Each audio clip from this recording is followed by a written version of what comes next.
What's up, my 1111 YouTube friends?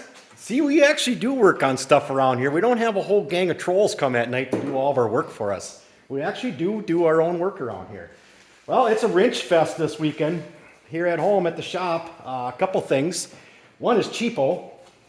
We just had this thing completely tore apart. Engine out, track out, drivers, chain case, all that good fun stuff. Why? Overheating issue. Cheers. We were having an overheating issue with it. We got a 144 track on it, 1.25 inch lug. The studs are super long. I was concerned when we first put it together that the studs were going to be tickling that front heat exchanger all the time. So we took it out, bypassed it. So the water was just using the rear cooler and the two running board coolers. We could not keep this thing cool going down a trail. Get off in the snow, it'd cool right down, but going down a trail, we couldn't keep it cool. So the only thing we could think of, that front heat exchanger has to be in here to keep this thing cool. So what did we do? Pull the motor, track, drivers, chain case, all that fun stuff. Trying to put it back together right now. So that project will be done either today yet or tomorrow. I'm actually gonna think I'm gonna throw a new chain in it yet too, because the chain is a little iffy. Mike just had a chain case go out on one of his RXLs with reverse. And I'm thinking as long as I'm in here, I'm gonna toss a chain in it because the chain seems like it's getting a little stretched. So we'll take care of that. Freedom. Well, I haven't talked about this one yet because I didn't even dig in until today. A couple weeks ago, catastrophic failure on the engine. And I just know it wouldn't pull over anymore. I know it was tight. When I was riding it, EGTs were spot on. I was babying the shit out of it. I was not even railing on this thing at all, babying it. Just burping the throttle. And I was having issues with it, and it wasn't happy. And it finally just showed how unhappy it was. It didn't want to run no more. So it got pulled back to the cabin, and I finally today dug in to see what actually went on. And I have never, in all the engines I've had go down on me, I've never had one totally grenade like this. This is harsh. This is bad. Center piston, done, gone. Broke the rod right off the piston. Has a little bit of oil in it, but this is all empty. There's some oil up here. I'm leaning towards an oil issue. Something's going on with the oil pump.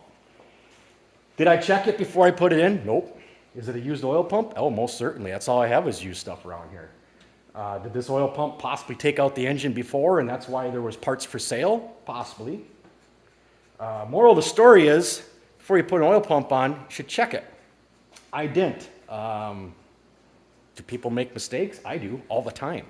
Non-stop I make mistakes. Do I admit to them? Absolutely. I'm admitting to it right now. Showing the damage, and I'm hopefully teaching possibly what happened here and how to prevent it. First thing I do when I get the engine on, I'm gonna take that oil pump, I'm gonna feed oil to it, and I'm gonna put a drill on it and spin the pump and see if the oil comes out of the banjo fittings. Because that could be the other possibility, is that there's a bad banjo fitting on here. It might not be the pump, but the banjo fittings used, one of them could be plugged or something. So that's my bad. I made a major mistake there on a very expensive engine, but I'm owing up to it. We'll see. I'll dig into it further. The other thing we did this weekend too is we set up my John Deere tractor here with a huge, humongous snowblower. Found this thing go up for sale on Facebook.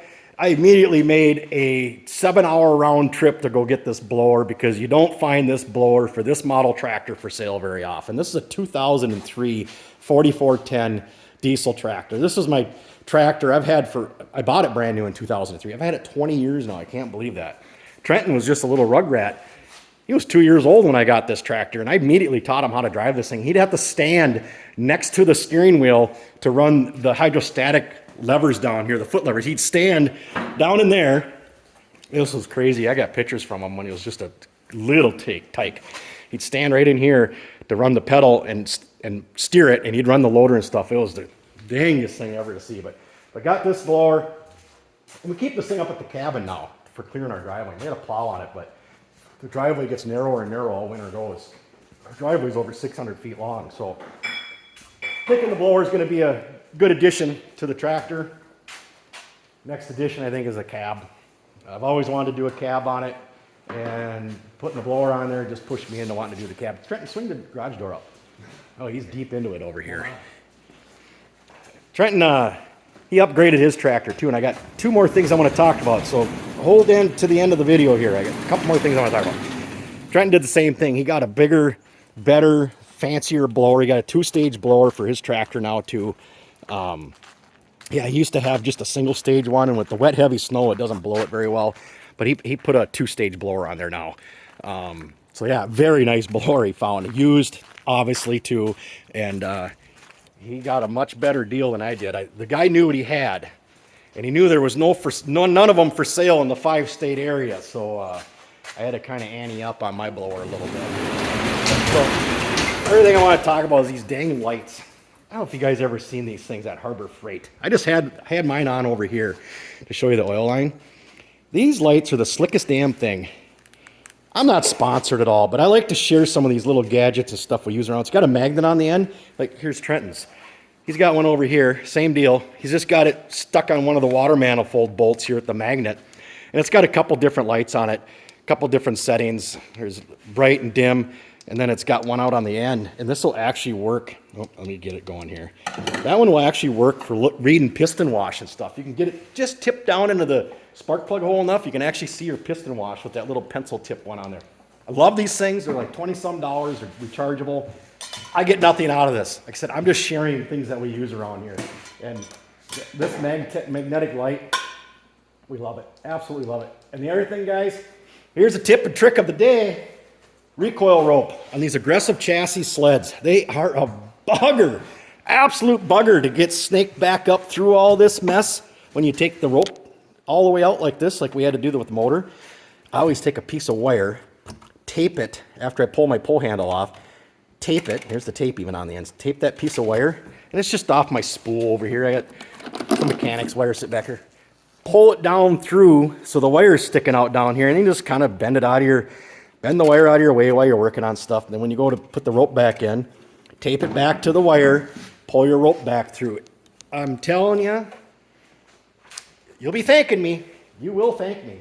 You might have already known that, but that's something we figured out a couple years ago when we started playing around with these aggressive chassis. We just yanked the rope out of the first one time. It's like, shit.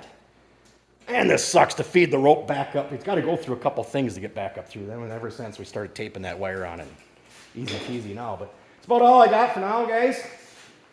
This sled will be back together this week, hoping to ride it this coming weekend and make sure the overheating issue is done.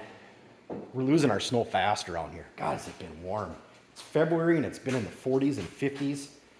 I hope winter isn't ending like this. We started off with a bang, tons of snow, and I want to get some more riding and definitely some racing videos and stuff. So, but all right, everyone, thanks for watching. Leave a comment. Tell me what I did wrong. Yeah, over 100-some engines I've built. I've never had one come apart like that. So that's crazy. That's Carnage is what they call it. So see you in the next one, guys.